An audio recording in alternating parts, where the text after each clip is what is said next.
Bonjour à tous. Toujours aucune trace d'eau de fagot dans le Doubs.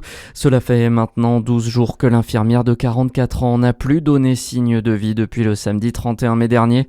Seul son véhicule a été retrouvé à la frontière franco-suisse au niveau de la commune de Jougne. Pour rappel, elle mesure 1,56 m de corpulence fine avec les cheveux bruns et les yeux marrons. Si vous avez la moindre information, contactez au plus vite les autorités.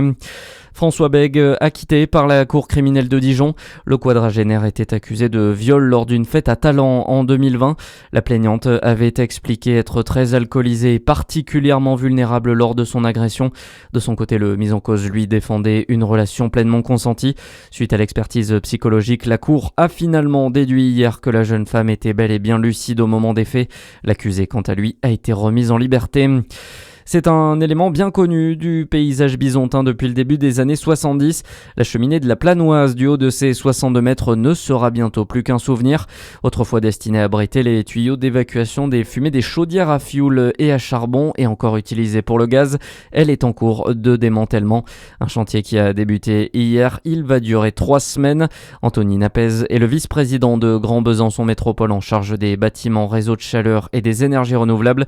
Il évoque un danger potentiel au micro de Charlie Chevasson. À l'intérieur, il y a 4 tuyaux, un pour le charbon, un pour le fioul, 2 pour le gaz. Les tuyaux gaz vont être accordés sur d'autres cheminées beaucoup plus courtes en hauteur, une trentaine de mètres. Donc effectivement, garder une cheminée ancienne comme celle-là de 62 mètres, qui peut présenter dans le temps des petites fragilités au niveau de la structure et un danger potentiel, était à supprimer. Donc on fait d'une pierre deux coups. C'est aussi un symbole du passage des énergies fossiles aux énergies renouvelables. Le réseau est déjà majoritairement décarboné. On est bientôt à 90% d'énergie renouvelable dans le réseau. Mais voilà, ce symbole de déconstruction de la cheminée, je ne suis pas persuadé qu'elle manque à beaucoup, mais voilà, effectivement dans le paysage, ça fera un élément remarquable en moins. Et la métropole se félicite aussi de libérer de l'espace sur le site de la chaufferie de Planoise.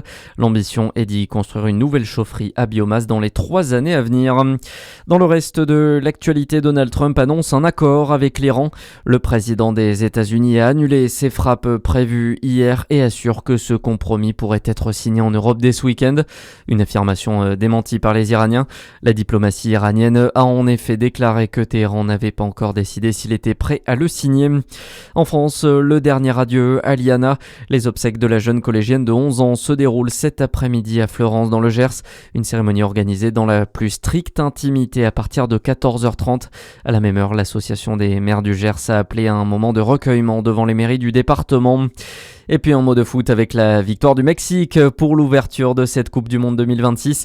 Les Mexicains ont battu hier soir l'Afrique du Sud 2-0 après la cérémonie d'ouverture en présence notamment de Shakira. La météo à suivre sur Fréquence Plus.